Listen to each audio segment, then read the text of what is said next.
Hello YouTube and welcome to a mod preview of Shadow Legacy. I'm previewing the beta version of this, which I'm planning to release soon. It's been a little while since I've done one of these, because, well, I've been quite busy and haven't had much time to work on it. But we're finally back, getting close to release time for it. So, without further ado, let us begin. So Shadow Legacy is a magic mod. It's the kind of spiritual successor to Lordcraft, I would say. It doesn't aim to replace it, though, as I plan to develop both mods alongside each other as time goes on, with Shadow Legacy having a slightly different focus, but still very much being magical. So when you first load up in the world, you'll notice probably two new things in the top left corner of your screen. Got this glowing thing here, which is your mana bar. And underneath it, you've got this text, which is your quest tracker. So we have a questing system to deal with, and our first quest that we've been given is to open our quest journal. So if I look at my controls, we shall see that here, Shadow Legacy controls, we have alternate effect, which is bound to Z, and quest journal, which is bound to X. I believe that's the same as it is in Lordcraft. I'm not entirely certain, but you can obviously rebind these however you want. So to open our quest journal, we press X. So do that. There we are. And that gives us the quest journal here. Now, you can see on the left here will be our list of quests. We only have one at the moment, so that's a thing. So click on it. Current objective has been updated. Complete instance Arcane Creator. We have two buttons that have turned up on the side here that were not there before. So we have remove quest from tracker, so we can make it appear or disappear. There is a way to completely hide the quest tracker as well, which we'll get into once we've done this. And the other one is enter instance. So if I click on enter instance, it will pop us into this room here. This is my instancing system. So if I show you guys, we have generated a bedrock box which will contain a scene. At the moment, I haven't built the scene for this. I've only added this within, say, I'd say about 2 days ago, I finished the system in terms of how it works functionally. So the idea is that if you're on a multiplayer server, and more than one person tries to get into the same instance at the same time, it will create a second box next to this one, which is for them specifically, as opposed to you. However, if there's one empty, it will put them in there instead. And for each different type of instance, it will extend boxes out that way for more instances, and then we'll copy any copies of them in that direction. But anyway, let us begin this first one. Now it's a bit... Oops. Because it's hard to see at the moment, because I haven't built this world space, we'll just light up this room, shall we? Just to make it easier for us. And in this room we have an Mpc Monitor. Now he is like the overlords in Lordcraft. He will talk to you and he will do some stuff for you. At the moment he doesn't do a huge amount, he just has some storyline information to give us and is essential for completing this instance. But in future, I intend for him to be able to give you quests similar to the overlords in Lordcraft. So I'm going to quickly talk to him and just get through all this, because you can find out what the story is by playing it if you are interested. So I'll just go through that.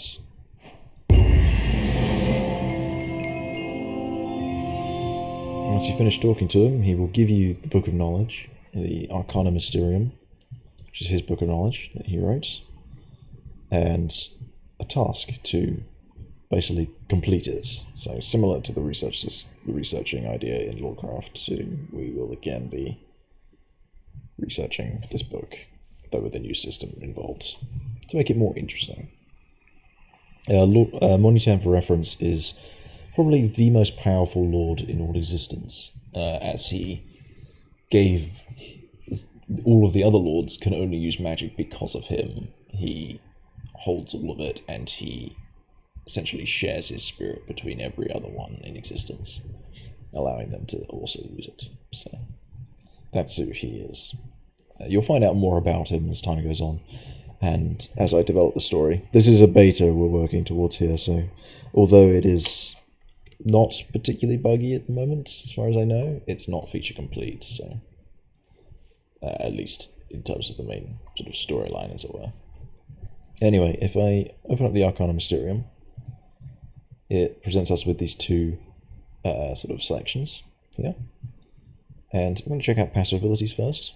It's important. So this is where you can hide the mana bar of Quest Tracker permanently. Well, completely, sorry. And underneath here you have a selection of passive abilities that will do different things. You can right click on them to view exactly what they do, but you'll see that they have a mana cost associated with them. And this is a sort of permanent mana cost. So you see I have 4 sort of sections up there. And if I were to grab the ability Far Reach, you'll see I now only have 2 sections. I can refund it if I want, and you'll see that the when I do that, it actually refills these 2 over time. So the mana does regenerate over time. But if I buy Far Reach, you'll see that I can actually reach a bit further now. Let's see. That's definitely further than the normal Minecraft player can reach. I can break things over there, which is pretty helpful. So that's an example, and another one is Bountiful Harvest, which increases your fortune level when you mine blocks by just 1 unit, which can be pretty good in combination with the regular fortune upgrade, for example. And also there's a couple that add like haste, and I think another one that does jump boost or swiftness, and they actually stack with beacons, so you can get up to haste 4 as opposed to haste 2 if you add a beacon in there, so which is pretty good. So the other page is research. You notice we have a little tab up here which says use on it, which means basics in the ancient Nordic language. And we have a couple of researches that are available, including this one, which exists already. So, we want to look at dusts. This is usually the first one you'll find that you want to do. You'll probably find actually when you pick up the book you've already done it actually, because as you go traveling throughout the world, you will find these crystal deposits underground. And when you mine them with a iron pickaxe, as you'll see the stone pickaxe doesn't work, but if I mine with the iron, you get these dusts. And when you pick up the dusts, you get an advancement, and you also unlock a research, which is in fact this one. Upon doing that, you can view the entry, and you'll see we have these underlined sections, and that usually hints at what you've got to do next. So it tells me I've got to seed things. If I look at the crystals, you'll see that it wants me to do a ritual involving water. But I don't know how to do rituals yet, so we need to find out how to do rituals. So to do that, we need to do more research. And we can direct our attention over to this side to Arcane Chalk. And upon clicking on it, we are presented with the research mechanic for basics. It's essentially a mirror puzzle. The idea is to redirect this beam of light from this yellow to all of these red bits here. There is a help screen here, which tells you the controls. There are your 3 options of mirror types, which is the standard mirror, the splitting mirror, and the dual mirror, which basically is a mirror with a face on each side. You have a cancel research, which lets you just go back. When you do that, it will actually regenerate the puzzle. So if, for example, you end up with a puzzle that can't be solved, because unfortunately that can happen occasionally, not often, but there are a few things that can occur that I haven't checked, I guess. Like, there are potential combinations of placement that may result in a unsolvable puzzle. It doesn't happen often, but it does happen occasionally, so just something to be aware of. You can use that to regenerate it if that is the case. There is a forced completion with 1 imbued inscription tile, which we'll talk about later. And there is the attempt completion button, which is basically you press this button when you think you're done. So for example, if I start placing mirrors down, you'll see that I can rotate using the scroll wheel. I can actually rotate something that's already placed down using the scroll wheel as well, if I want. We can get a bunch of mirrors in place here. So, and complete the puzzle fairly easily. And once I've lit up all of the connectors, you'll see that they obviously have their thing when each of them connects, but the yellow one will also get that when it's connected to all of them. So attempt the completion, and it will do it. now completed the research, and it unlocks a couple new researches, including this one, which I couldn't see before, the improved chalk.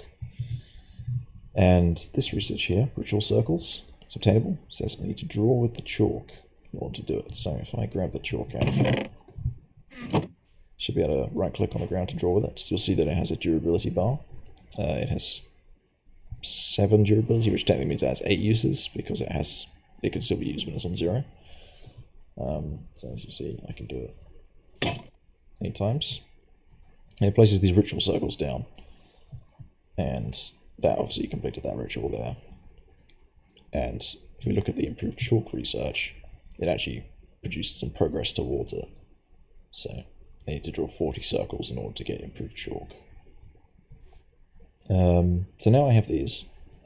You're probably wondering how they work. I mean, if you've seen the previous previews, you'll know how they work, but if you haven't, then this will be completely new. So, as we were saying about this crystals research, we needed to use water as a reagent, and we need to use seeding the dust. So if I look at the recipes I can use the dust for, you see if I combine it with sand, it makes a simple crystal seed. So, if I take some sand, put it with this, it makes the seeds. If I take a bucket of water, place it into the ritual circle, and you see it creates a pattern. And I can place the seeds in, and I can right click on that, and it will do its little animation thing, and when it's finished, it will produce some crystals for us. Here we are. And that is, in fact, shown in JEI if you're interested. Water buckets, ingredients, and output here. It also uses some mana, so if you're paying attention up here, you'll notice one of these got eaten away at when I activated it. And that's them. So the recipe for chalk is this. Requires this research, and it needs to be done in the Arcane Workbench, which is like a custom crafting table you get access to. It goes here. And all of the recipes that require research must be done in this. The Arcane Chalk recipe is a little bit expensive considering like how often you'll be doing it. So there's an alternative. So once you've got rituals unlocked, you'll be able to perform a fusion ritual. Requires a piece of redstone, sand, and bone, and that makes Arcane Chalk. So if I grab these, I can put the redstone in, grab some sand, bone, I can activate that, and it will do a fusion ritual, which will create more chalk for us, as you can see. So I mentioned there was a research for improved chalk. Why would you want to do this, you might think? And the reason why is because the improved chalk, which is available here, mana infused chalk, which is just made with regular chalk plus a pure crystal, which is craftable with 2 mana, actually does not have a durability bar, so you can literally just pop them down however you want. You know, wherever you want, whatever. These can be just punched to get rid of, by the way. You won't, however, get like durability back in your chalk, just destroy immediately. And actually by drawing it with this, I have actually completed this research as well. So that's the thing. So one of the things you may be wondering is that when I viewed a research earlier, it said that I could use imbued inscription tiles, and I mentioned that I was going to talk about that later. So these things are crafted using a knowledge ritual using an advanced workbench research. Advanced workbench research is this one here. Quite a puzzle. So we'll just solve this. In fact, if I switch it to creative mode, this is faster. The cost of imbued inscription tiles goes down to 0 when you're in creative mode, so that makes it easier. And with that research, you'll be able to craft imbued inscription tiles. So grab books, grab some stone. Just craft a few of them, why not? Empty hand, there we go. All of the rituals have slightly different animations as well, by the way, if you're wondering. Take different times and whatnot. Okay, imbued inscription tiles. So I can use these to complete research without doing the puzzle. So if I go into the Arcane Basin research here, I can spend 2 imbued inscription tiles to complete it straight away, like that. I don't need to do the puzzle, so this is a way you can get around it if you don't like doing it. So the Arcane Basin is a new crafting mechanic. It's actually the return of an old crafting mechanic from Craft, if you remember that, from a while ago. So bring this back. It has the same model as the latest Craft, just with slightly improved textures. And it has actually had a few other changes since last time you've seen it. So, first of all, place water into it, because that's the usual way. And we want to craft some damp elemental dust, which we could do in the Arcane Basin here, using 2 water, either a bottle or a water bucket, and some simple elemental dust. So we'll do that. So second water goes in, you see the liquid changes colour, and I can start crafting it, and you'll see the level changes, and that is the sort of new mechanic of this basin. It has in it, I believe I've got about 8 different levels registered, so you could have a recipe that has up to 8 uses, as it were. Another dust that we could try out is this floating elemental dust, which requires a bucket, a feather, and that. So do that. And more of these. You'll see that the fluid is a different colour depending on which thing I'm crafting in there. So these are the elemental dusts. These can be seeded in just the same way to turn into the different elemental crystals that you can get access to. They require this research in order to get it. Now, you might think it's a bit tedious having to use this in-world crafting mechanic, and it is a little bit. And that's why there's this research here, Basin Crafting, which, upon completing 20 recipes, I've done 8 already, because I've crafted 4 of each type, you will be able to actually craft these in the Arcane Workbench, using this research instead. And you'll see that the JEI integration actually shows red for the research if you don't have it already, as opposed to the green that it shows when you do. So if I switch into creative mode, research is automatically done in creative mode. In terms of recipes, you'll see it's green now. So something quite handy there. And also to demonstrate, let us actually try that in here. You'll see that in the workbench it does the same. Switch into creative, now I can craft it like that. So that's a thing, quite helpful. Keep you guys aware of what's going on with that. Right, so the next thing I want to talk about, probably... Oh, and also with that advanced crafting, the main other benefit of the advanced workbench is to craft the advanced arcane workbench, which you craft with the workbench and 2 mana infused ingots, which you can make in a fusion ritual with pure crystals, and so on. And the advanced workbench is basically the same as this, except that it has these extra storage slots for working, and does some things with the shift clicking to make it make sense. So if I were to craft things here, if I shift click out of the table bit, it goes into here. But if I were to shift click results, it will go straight into my inventory, like that. So quite handy. And of course it can do the research-based crafting mechanics. So that's the upgrade there. And the next thing I want to talk about is to do with this alchemy tab here, which is probably this one, the block transmutation. Now this is probably one of the sort of largest sections of the mod in terms of items, I would say. Let's just complete that straight away, because we can, with one of our things. And that gives us access to this block, the block transmuter. Now this thing is pretty fancy, so pretty easy recipe to craft it with, just 4 crystals and a crafting table, so pretty easy. And this thing, if you've seen the previous ones, you'll know what it does, but it's been improved since then, with a few more options available. So what you do is you open it and you'll be presented with these options. You'll have a button here that says not shifting items, or shifting items. You can select a colour, and currently there's no template, so let's put wood in, for example. So wood has a few variants. It has obviously oak, spruce, birch, jungle, acacia, and dark oak. And if you right click it goes backwards, left click goes forwards. That's the same for all of these. But if you noticed in JEI here, we have this thing, these white planks. And that means that we can actually change the colour of these. Now, because planks all share the same texture, just in different colors. The variant system doesn't matter, it only affects the colorless variants, which is the vanilla ones. But allows you to get the different colors that you got. You got all 16 Minecraft colors, plus colorless for where there are vanilla variants, such as like cobblestone, stone brick, any of that kind of stuff. I will talk about in a moment. And the shifting items means that it will push it automatically over there. So that, for example, if you've got a template you like, you just put it in and it'll move it here, which means that if you have pipes connecting this, you can automate it because they will pump into the purple here, and they can pump out of that red one on the side there. So if I put cobblestone in, you'll see that I can get different colors of cobblestone.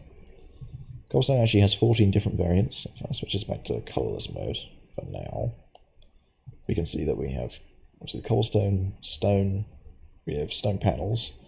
For any of the custom ones I add, colorless is the same as white, because there is no colorless variant for them, so it just picks the white one. You have stone bricks, chiseled stone, cracked white bricks. These are like small bricks, kind of like the ones you get from clay. Stone tiles, these are kind of like dark prismarine, but they this use the dark prismarine texture, as it were. Prism bricks, which is regular prismarine bricks. Flat blocks, which are just plain. Big tiles, marbled stone, marbled bricks, big marbled bricks, and then back to cobblestone. So there's a lot of variants here, and each of them come in different colors. And they do all have slab and stair variants. So if I make slabs, I have these. You'll see that these are all functional and whatnot. And because they come in 16 different colors, there are all these variants of them. There are about 700-ish blocks in this system, approximately, across the entire thing, including the slabs and stairs. So definitely quite a good system. And these slabs actually do have a recipe which you can turn the slabs back into the block, like so. So that's quite helpful to have. So, was that even the right number? Let me just check that before I go. Yeah, that's fine. Okay. Right. Sorry, my head that went weird. The other type is glowstone that you can do. If I switch this back to colorless mode, we can see we can put glowstone in. Glowstone has 3 variants. You've got regular glowstone, you got lanterns, and you got lamps. Now lanterns use the sea lantern texture, but obviously not actually a sea lantern, because sea lanterns are more valuable than glowstone, so you have different things. And you got the lamps, which are just plain blocks. So if you were to combine that with the flat blocks from the cobblestone, then you would get access to, you could have a fully lit, just blank room, effectively. So that's a thing. And that pretty much is that system. It's there's a lot of stuff in there, and it's just for decorative purposes if you want to make your base look nice or whatever.